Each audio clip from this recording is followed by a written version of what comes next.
సాక్షి apologetics వారి యేసుతో టీవీగా అనే ప్రోగ్రాంలో మరొకసారి మీకు స్వాగతం, సుస్వాగతం. మరి ఇంతకు ముందులాగానే ఈరోజు కూడా వేరొక క్రీస్తు అన్న అంశాన్ని పఠిద్దాం. ఈ అంశంలో ఈరోజు మనం చూసుకోబోతున్నటువంటి విషయం ఏమిటి అంటే, యేసుక్రీస్తు సిలువపై చనిపోయాడా, లేక సిలువపై నిజంగా ఆయన చనిపోలేదా, సిలువపై ఆయన చనిపోయినట్లు ప్రజలకు కేవలం కనపరచబడ్డా అనే మాటని ఈరోజు అధ్యయనం చేయబోతున్నాం. మనం గత 3 ఎపిసోడ్ల నుంచి అధ్యయనం చేస్తున్న దానికి కారణం ఏమిటి అంటే, ఎంతోమంది ఈ లోకంలోకి వచ్చి నేనే క్రీస్తును అని చెప్పుకున్నారు. ఎంతోమంది ఈ లోకంలోకి వచ్చి నేనే క్రీస్తును అని చెప్పుకుంటూనే వారి జీవితం ద్వారా క్రీస్తుకు ఉండవలసినటువంటి లక్షణాలను కనిపించకుండా నివసించినటువంటి దాఖలాలు మనకు కనిపించాయి. అయితే మనం చూడవలసిన విషయం ఇప్పుడు ఏమిటి అంటే, నిజంగా వచ్చిన వారు క్రీస్తును పోలి జీవించారా, క్రీస్తును పోలి జీవించలేదా అన్నది చూడాలి. అయితే నిజమైన క్రీస్తును ఒప్పుకుంటున్నాము అని చెబుతున్నటువంటి వారు ఆయనను సంపూర్ణంగా నిజమైన క్రీస్తుగా అంగీకరిస్తున్నారా, లేక కేవలము ఏదో ఒకానొక మాటలో మాత్రమే యేసుక్రీస్తును నమ్ముతున్నారా అన్న విషయాన్ని మనం చూడాలి. దీనికి మనకు ఆధారము కేవలం లేఖనం మాత్రమే. కనుక లేఖనం వెలుగులో మరొకసారి లేఖనములు ప్రకటించని మరి యొక్క క్రీస్తును అధ్యయనం చేసి చూద్దాం. తద్వారా నిజముగా లేఖనములు ప్రకటిస్తున్నటువంటి నిజమైన క్రీస్తును కూడా అర్థం చేసుకునే ప్రయత్నం చేద్దాం. మరొకసారి సాక్షి అపాలజెటిక్స్ వారి యేసుతో టీవీగా అనే ఈ ప్రోగ్రాంలో మీకు స్వాగతం. అదేవిధంగా స్క్రీన్ పైన కనిపిస్తున్నటువంటి ఈ నంబర్ల ద్వారా మీరు మాతో మాట్లాడవచ్చు. మీకు ఏదైనా ప్రశ్న ఉంటే బైబిల్ సంబంధించింది కానీ, క్రీస్తు యొక్క దైవత్వమునికి సంబంధించినది కానీ, అదేవిధంగా బైబిల్లో ఉన్నటువంటి ఎలాంటి అంశమైనా సరే మీకు ఒకవేళ ప్రశ్న ఉంటే తప్పకుండా మాకు కాల్ చేసి మాతో మాట్లాడగలరు. మీతో మాట్లాడటానికి మేము, మా బృందము చాలా ఆసక్తితో ఉన్నాం. మరి మన అంశంలో ముందుకు వెళ్ళటానికి ముందు ఒకసారి ఈ క్లిప్పింగ్ చూడండి.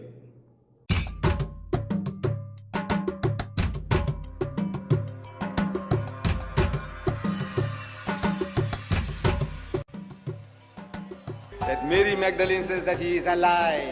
The angel said that he is alive. The 2 men that were around the tomb, they say he is alive.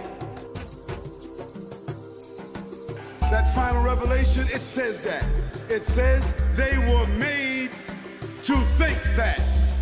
In fact, another possible issue that's in the Bible, that one of the disciples of Jesus Christ, who looked very much like Jesus Christ, gave his life up to Jesus. Jesus, peace be upon him, was not resurrected from the dead on the cross. He was resuscitated. వాస్తవానికి అక్కడ ఏం జరిగింది? దేవుడి యొక్క సహాయం అక్కడే కనబడుతుంది. దేవుడి వాగ్దానం ఏమిటి? ఎముక కూడా విరగకుండా రక్షించుకుంటాను అన్నారు. సజీవంగా ఉన్నటువంటి యేసుని వారికి చనిపోయిన వారిగా కనపరిచారు. కాబట్టి నీతి మంతుడైనటువంటి యేసు క్రీస్తే ఒకవేళ రక్షించబడకపోతే మరొకరు ఎవరైనా రక్షింపబడే ఆస్కారం ఉందా?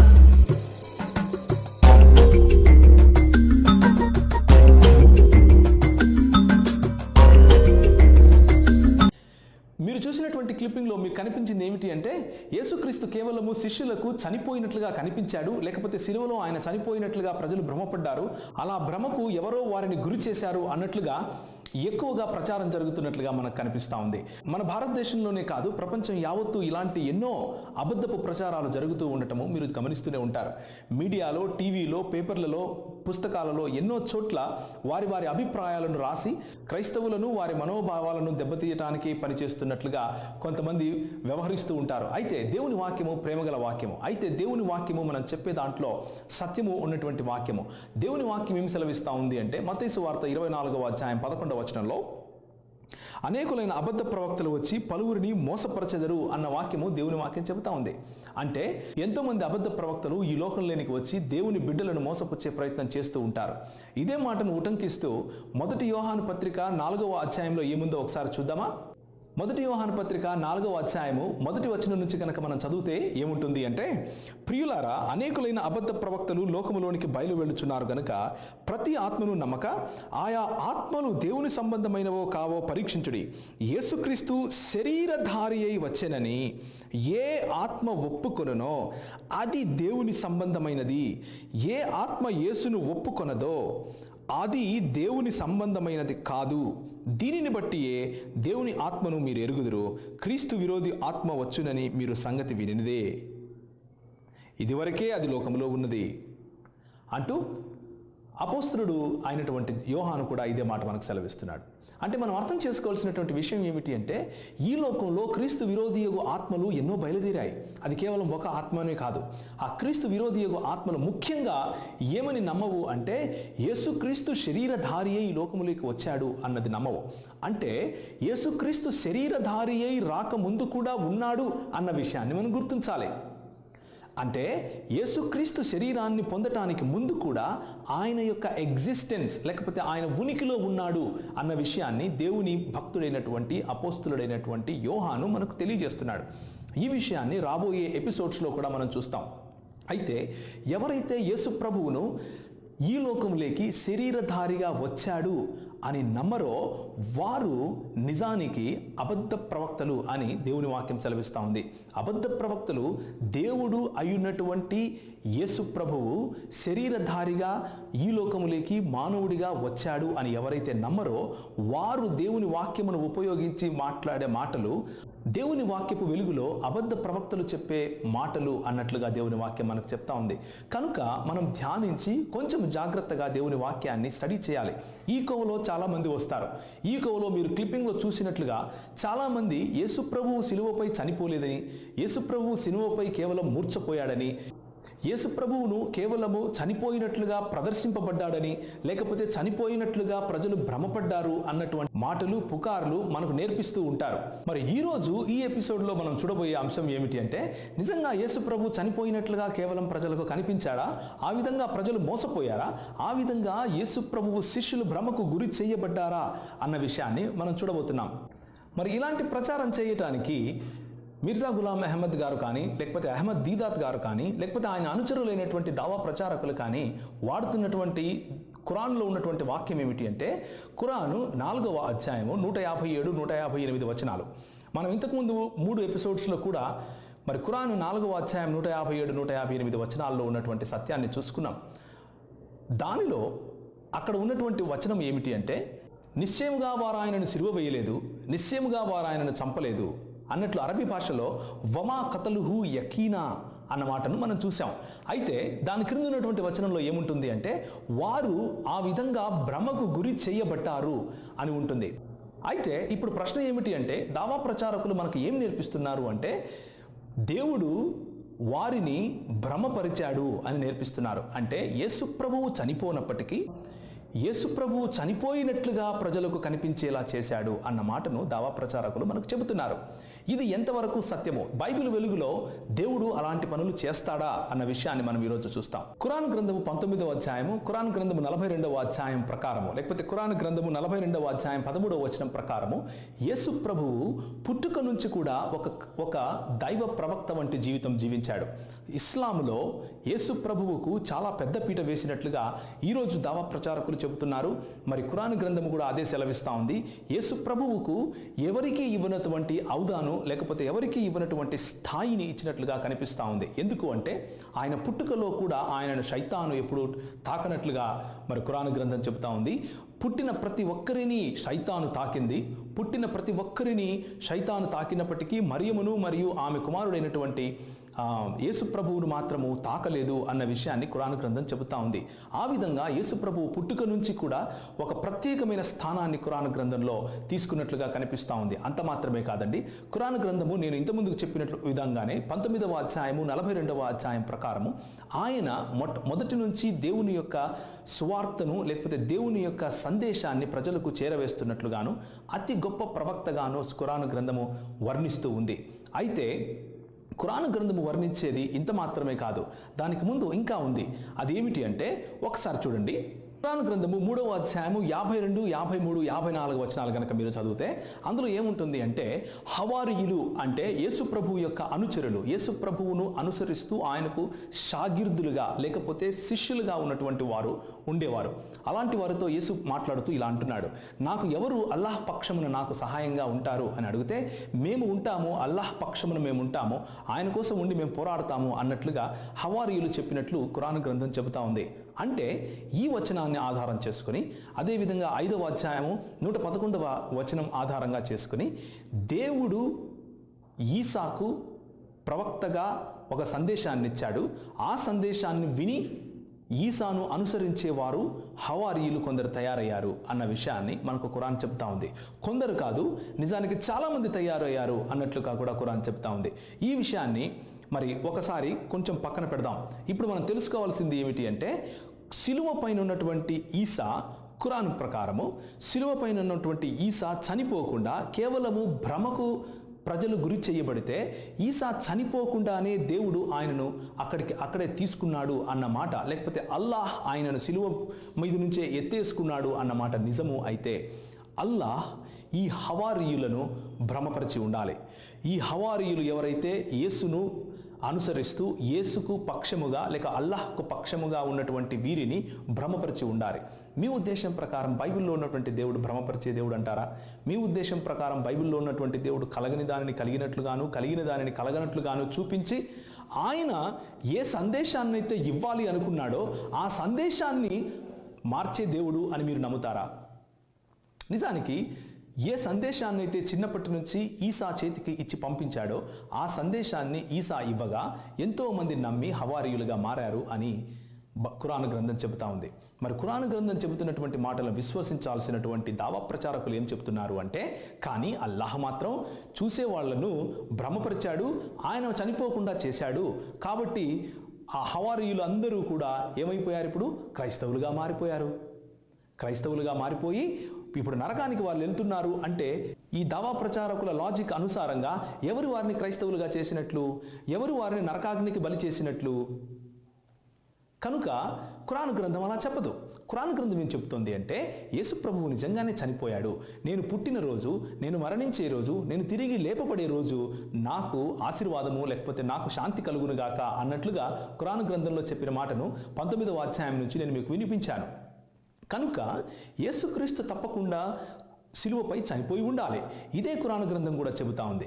కానీ ఆ విషయాన్ని విభేదించటం కోసము ఏదో కొత్త కళ్ళబొల్లి కథలు చెప్పాలి కాబట్టి మరి దావా ప్రచారకులు మనకి ఏం నేర్పిస్తున్నారు అంటే, దేవుడు మోసపుచ్చేవాడు, దేవుడు భ్రమకు గురి చేసేవాడు అన్న విషయాలు మనకు చెబుతున్నారు. కానీ బైబిల్లో ఉన్న దేవుడు సత్యమైన దేవుడు, ఆయన భ్రమపరిచేవాడు కాదు. ఆయన సత్య మార్గములేకి మనల్ని నడిపిస్తాడు తప్ప మనల్ని తప్పుడు మార్గంలోకి నడిపించి నరకానికి పాలు చేయడానికి ఆయనకు ఇష్టం ఉండదు. ఇప్పుడు ఖురాన్ గ్రంథంలో నుంచి అతి ప్రాముఖ్యమైన ఒక వచనాన్ని చదివి మీకు వినిపిస్తాను. ఈ వచనం ద్వారా ఖురాన్లోని అంశాలను తప్పుగా మనకు నేర్పిస్తున్నటువంటి దావా ప్రచారకులకు తప్పకుండా సమాధానం దొరికి తీరుతుంది. అదేమిటి అంటే, ఖురాన్ గ్రంథము 61వ అధ్యాయము 14వ వచనం. నేను ఒకసారి చదువుతాను, దయచేసి మీరు అనుకరించండి. విశ్వసించిన ఓ ప్రజలారా, మరియం కుమారుడు ఈసా హవారీలతో అన్నట్లు మీరు అల్లాహ్కు సహాయకులు కండి. వారితో ఈసా అలా అన్నాడు, అల్లాహ్ వైపునకు పిలిచే పనిలో నాకు సహాయపడేవారు ఎవరైనా ఉన్నారా? దానికి హవారీలు, మేము ఉన్నాము, అల్లాహ్కు సహాయకులం అని సమాధానం ఇచ్చారు. అప్పుడు ఇస్రాయిల్ సంతతిలోని ఒక వర్గం విశ్వసించింది, మరొక వర్గం తిరస్కరించింది. తరువాత మేము విశ్వసించిన వారిని వారి శత్రువులకు వ్యతిరేకంగా బలపరిచాము, వారే ఆధిక్యం వహించారు. మనం చదివిన ఈ వచనం ప్రకారం మనకు అర్థమయ్యేది ఏమిటి అంటే, ఈసాను అనుసరించే వారిని హవారీలు అని పిలిచారు. ఆ హవారీలను దేవుడు ఆశీర్వదించాడు. ఆశీర్వదించినటువంటి ఆ హవారీలు మిగిలిన యూదుల పై స్థానాన్ని లేకపోతే ఆధిక్యతను సంపాదించారు. ఆ విధంగా దేవుడు వారిని ఆశీర్వదించాడు అన్నట్లుగా ఖురాన్ గ్రంథమే సెలవిస్తూ ఉంది.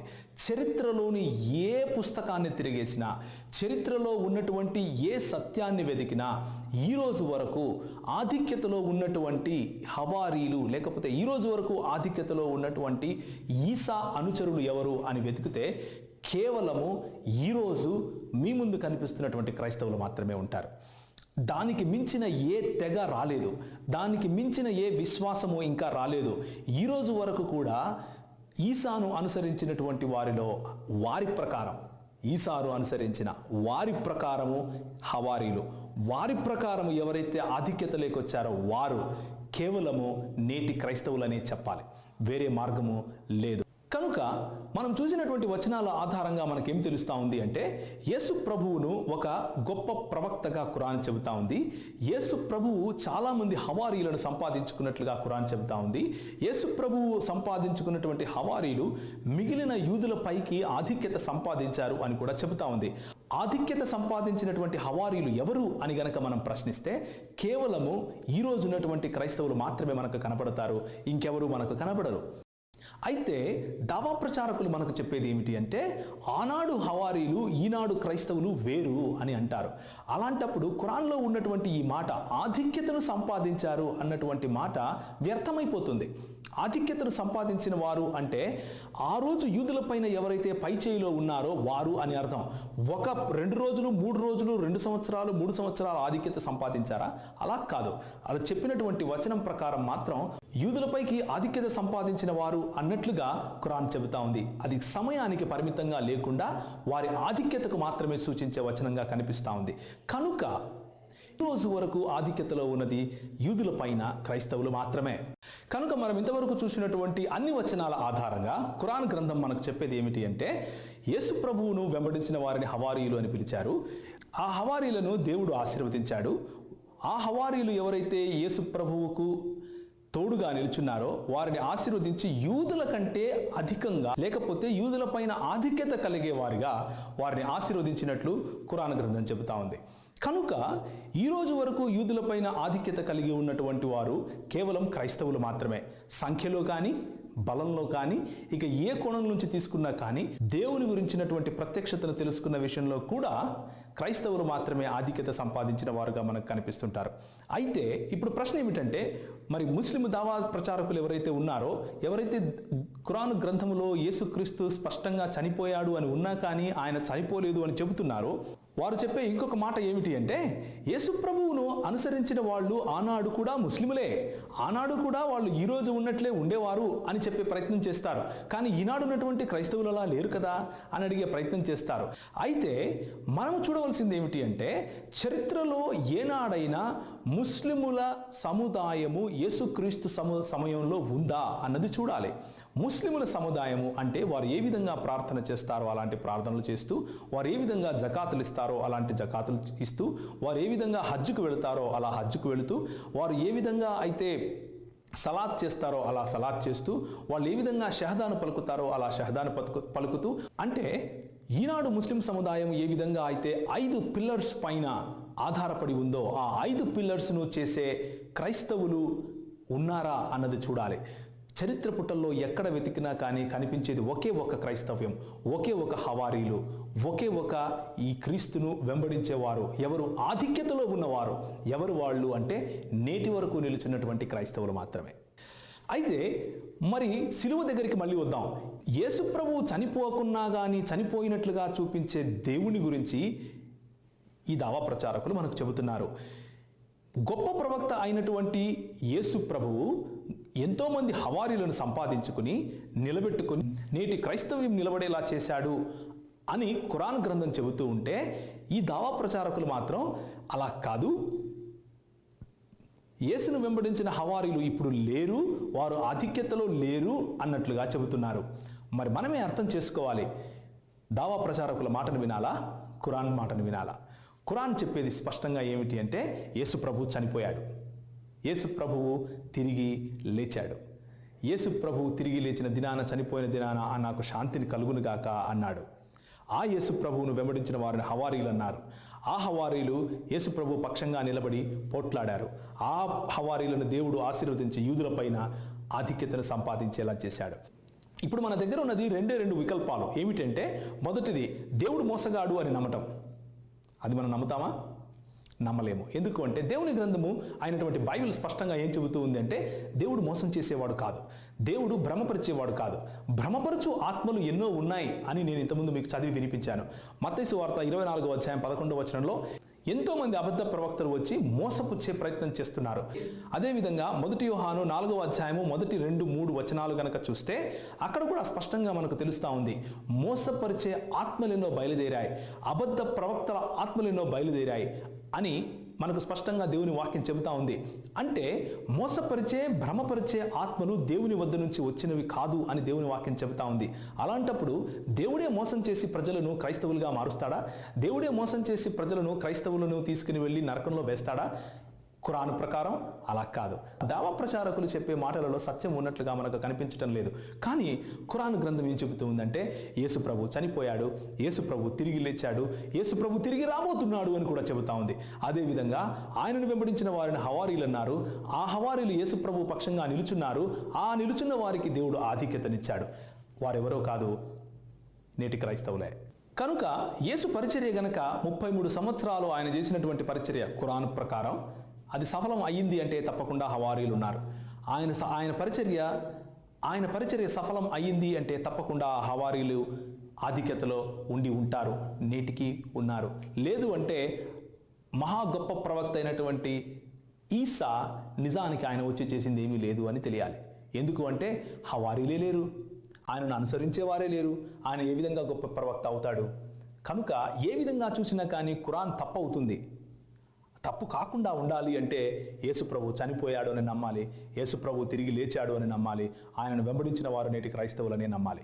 మరి ఒకసారి దేవుని వాక్యం అయినటువంటి బైబిల్లోని మత్తయి సువార్త 24వ అధ్యాయం 11వ వచనం నేను మీకు చదివి వినిపిస్తాను. మన ప్రభు అయినటువంటి యేసు ప్రభు స్పష్టంగా తన మాటలలో కొన్ని విషయాలు మనకు నేర్పిస్తున్నాడు.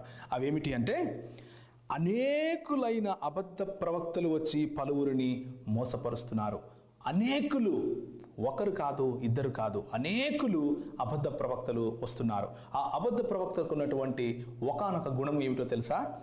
4వ అధ్యాయం 1 యోహాను, ప్రియులారా, అనేకులైన అబద్ధ ప్రవక్తలు లోకములోనికి బయలువెళ్ళి ఉన్నారు గనుక ప్రతి ఆత్మను నమ్మక ఆయా ఆత్మలు దేవుని సంబంధమైనవో కావో పరీక్షించండి. ఎలా పరీక్షించాలి? యేసుక్రీస్తు శరీరధారి అయి వచ్చేనని ఏ ఆత్మ ఒప్పుకొననో అది దేవుని సంబంధమైనది. యేసు క్రీస్తు అని ఒప్పుకోవాలి. మొదటిగా యేసు మాత్రమే క్రీస్తు అని ఒప్పుకోవాలి. ఎందుకు అంటే మనము నమ్మే క్రీస్తు ఒక క్రీస్తు. మనకు 10 మంది క్రీస్తులు లేరండి. ఒక క్రీస్తు వచ్చి వెళ్ళిపోయిన తర్వాత ఇంకొక క్రీస్తు వస్తాడు అని దేవుని వాక్యం చెప్పదు. ఒకడే క్రీస్తు. తిమోతికి రాసిన పత్రిక చెబుతా ఉంది, మనకు దేవుడు ఒకడే, నరులకును దేవునికి మధ్య ఉన్న మధ్యవర్తి ఒకడే, ఆయనే క్రీస్తు. నరుడైన యేసు క్రీస్తు. ఆ నరుడు మాత్రమే కాదండి. ఎందుకు అంటే ఆయన సంపూర్ణంగా నరుడు ఎలా అయ్యున్నాడో అదేవిధంగా శరీరధారి అయి వచ్చినటువంటి క్రీస్తు అన్న మాటను నేను మీకు చదివి వినిపించాను. 4వ అధ్యాయము 2వ వచనంలో 1 యోహాను. అంటే శరీరధారి కాకముందు కూడా ఆయన ఉనికి ఉంది అన్న విషయాన్ని దేవుని వాక్యము మనకు స్పష్టంగా చెబుతా ఉంది. కనుక ఆయన ఉనికిని తెలుసుకోవటానికి నెక్స్ట్ ఎపిసోడ్స్ మీరు చూడండి. రానున్న ఎపిసోడ్స్లో ఎందుకు యేసుక్రీస్తు కేవలం నరుడు కాదు అన్న విషయాన్ని మనం చూస్తాం. ఎన్నో ప్రశ్నలు మనల్ని ఈరోజు లోకం అడుగుతా ఉంది. యేసుప్రభు దేవుడైతే ఇలా ఎందుకు? యేసుప్రభు దేవుడైతే ప్రార్థించాడా? యేసుప్రభు దేవుడైతే ఎలా చనిపోతాడు? యేసుప్రభు దేవుడైతే ఎలా పుడతాడు? యేసుప్రభు దేవుడైతే ఆయనకు ఆకలి ఎలా కలిగింది? యేసుప్రభు దేవుడైతే ఆయన నీళ్ళు ఎలా తాగాడు? దాహం అని ఎందుకు అన్నాడు? యేసుప్రభు దేవుడైతే నా ఆత్మను నీకు అప్పచెబుతున్నాను, యేసుప్రభు దేవుడైతే నా ప్రాణాన్ని నీకు అప్పచెబుతున్నాను అని ఎందుకన్నాడు?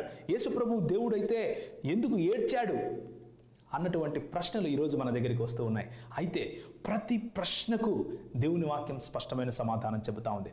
ప్రతి ప్రశ్న యేసుక్రీస్తు దేవుడు కాదు అని నిరూపించడానికి అడిగే ప్రతి ప్రశ్నను చెరపట్టి క్రీస్తు పాదాల దగ్గరికి తీసుకొని రావడానికి దేవుని లేఖనాలలో అన్ని సమాధానాలు ఉన్నాయి. ఈ కాన్ఫిడెన్స్ మన చేతుల్లో ఉన్నటువంటి 66 పుస్తకాలు ఉన్నటువంటి బైబిల్ మనకి ఇస్తూ ఉంది. బైబిల్ గ్రంథం చెప్పే సత్యం ఏమిటి అంటే ఒకే క్రీస్తు. ఆ క్రీస్తు యేసుక్రీస్తు. ఆ క్రీస్తు దేవుడైనటువంటి క్రీస్తు.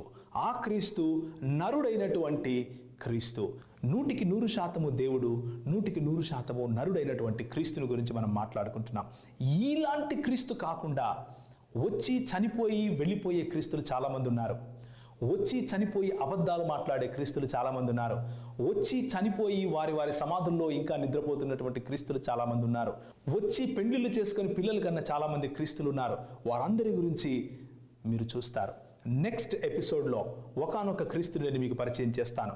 ఒకానొక అబద్ధ క్రీస్తుని మీకు పరిచయం చేస్తాను. ఆ అబద్ధ క్రీస్తు తన్ను తాను క్రీస్తుగా ప్రకటించుకుని యేసు ప్రభు వారు చెప్పినట్లుగా వారి ఫలముల వలన మీరు వారిని తెలుసుకొందురు అన్నటువంటి మాటను నిజం చేస్తూ ఆయన క్రీస్తు కాదు అని తన మాటల్లోనే మనం నిరూపించే ప్రయత్నం చేస్తాం. అయితే ఏ యేసు ప్రభువును మీరు నమ్ముతున్నారు? ఏ క్రీస్తును మీరు నమ్ముతున్నారు? సకల లోకాలను సృష్టించినటువంటి యేసుక్రీస్తును నమ్ముతున్నారా? సకల లోకాలను సృష్టించటం మాత్రమే కాదు, వాటిని నిర్వహించే క్రీస్తును మీరు నమ్ముతున్నారా? సకల లోకాలను సృష్టించి నిర్వహించే క్రీస్తును మాత్రమే కాదు, మీ కొరకు నరుడై శరీరధారి అయి ఈ లోకములోకి వచ్చినటువంటి క్రీస్తును మీరు నమ్ముతున్నారా? అంత మాత్రమే కాదు, మీ కొరకు దేవత్వాన్ని సైతము, ఆ భాగ్యాన్ని సైతము విడనాడి, దేవత్వంలో ఉన్నటువంటి భాగ్యాన్ని విడనాడి మీ కొరకు నరుడిగా తను తాను తగ్గించుకున్నటువంటి క్రీస్తును మీరు నమ్ముతున్నారా? ఆ నమ్మకంలో మీకు నిత్య జీవం ఉంది. ఆ ప్రత్యక్షతలో మీరు సంఘంలో పాలిభాగస్తులవుతారు. అంతేకాని ఎవరెవరో ఏదేదో చెప్పే కల్లబొల్లి మాటల ఆధారంగా ఏదో క్రీస్తుని నమ్మటం కారణంగా మనకు నిత్య జీవం లేదు. ఈ విషయాన్ని మీరు గ్రహించాలి. మరి మీకు క్రీస్తుని గురించినటువంటి ఇంకేమైనా ప్రశ్నలు ఉంటే, యేసుక్రీస్తు, ఆయన ఉనికి, ఆయన గుణగణాలు, ఆయనకున్నటువంటి దేవత్వం గురించి మీకు ఏదైనా ప్రశ్న ఉంటే స్క్రీన్ పైన కనిపిస్తున్నటువంటి ఈ నంబర్లకు మీరు కాల్ చేయండి. తప్పకుండా మేము, మా బృందము మీతో మాట్లాడటానికి ఉత్సాహంతో ఉన్నాం. మీకున్న ప్రతి ప్రశ్నకు దేవుని చిత్తంలో, దేవుని యొక్క అనుగ్రహం కొద్దీ, దేవుని యొక్క పర్మిషన్ కొద్దీ, దేవుని యొక్క శక్తి కొద్దీ మీకు సమాధానం చెప్పే ప్రయత్నం చేస్తాం. అదేవిధంగా మీరు మాకు సహాయకరంగా ఉండాలని, ప్రార్థించాలని మేము మిమ్మల్ని అడుగుతున్నాం. మీరు కనిపించే ఈ నంబర్లలో ఫోన్ చేయండి. ఒకవేళ ఈ ప్రోగ్రాం మీకు ఆశీర్వాదకరంగా ఉంటే ఆ విషయాలు మాకు తెలియచేయండి. మీ సలహాలు, మీ సూచనలు మాకెంతో అవసరం. మరి లేఖనాల నుండి మీకు పరిచయం చేసినటువంటి నిజమైన క్రీస్తు మీకు, నాకు ఆయన శాంతిని అనుగ్రహించుగాక, ఆయన సమాధానమును అనుగ్రహించుగాక అని నేను ప్రార్థన చేస్తాను. మీరు నాతో ఏకీభవించండి. ప్రేమ కలిగినటువంటి తండ్రి, కృప కలిగిన దేవా, మీరు మాకిచ్చినటువంటి ఈ కొద్ది సమయంలో మీ యొక్క ఔన్నత్యాన్ని, మీ కుమారుడు, మా ప్రభువు, ప్రియరక్షకుడైనటువంటి యేసుక్రీస్తు యొక్క ఔన్నత్యాన్ని, ఆయన శిలువ బలియాగాన్ని చూసుకుని, ఆయన శిలువలో మరణించినట్లుగా కేవలము కనిపించేలా చేసి మీరు మమ్మల్ని భ్రమపరచలేదు అన్న విషయాన్ని దేవుని వాక్యము ద్వారా, బైబిల్ ద్వారా మేము అర్థం చేసుకుని, మరి ప్రభువా, మీరు మా కొరకు చేసినటువంటి ఆ గొప్ప బలియాగం కొరకు మీకు స్తుతులు, వందనాలు తెలియజేసుకుంటున్నాం. మరి విన్నటువంటి వారిలో మీరు చనిపోయి మా కొరకు తిరిగి లేచారని, మీరు తిరిగి రాబోతున్నారు అన్నటువంటి ఆ నమ్మకాన్ని, ఆ కాన్ఫిడెన్స్ను మీరు దయచేయమని యేసుక్రీస్తు వారి శ్రేష్టమైన నామంలో అడిగి వేడుకుంటున్నాము తండ్రి. ఆమెన్.